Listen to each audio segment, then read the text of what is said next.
비판보다 앞서야 할 것. 로마서 14장 1절에서 3절까지 말씀. 믿음이 연약한 자를 너희가 받되 그의 의견을 비판하지 말라. 어떤 사람은 모든 것을 먹을 만한 믿음이 있고 믿음이 연약한 자는 채소만 먹느니라. 먹는 자는 먹지 않는 자를 업신여기지 말고 먹지 않는 자는 먹는 자를 비판하지 말라. 이는 하나님이 그를 받으셨음이라. 아멘.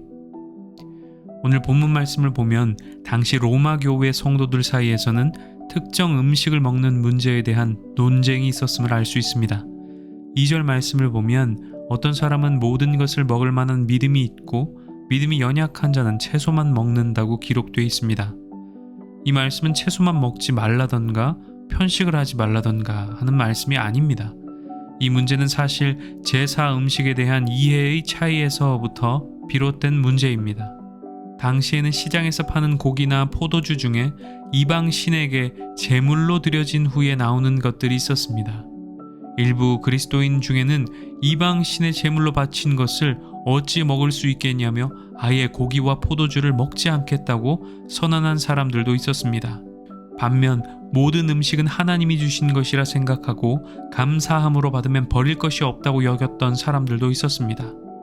이에 먹는 자들은 먹지 않는 자들이 과도한 금기의식에 사로잡혀 미신적인 행위를 하고 있다고 업신여겼고, 먹지 않는 자들은 먹는 자들의 신앙이 올곧지 않다며 비판하는 일이 벌어졌습니다.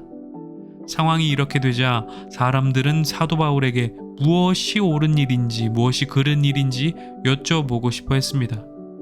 그러나 바울은 무엇이 옳고 무엇이 그르냐를 말하기에 앞서 한 형제요 자매인 서로를 업신여기며 비판하지 말라는 말을 먼저 전합니다. 바울이 본문 말씀을 통해 전하고자 하는 메시지는 분명합니다. 서로를 물어뜯어가며 비판하지 말라는 것입니다. 물론 교회 안에서도 따져 묻고 분명하게 시시비비를 가려야 할 때가 있습니다.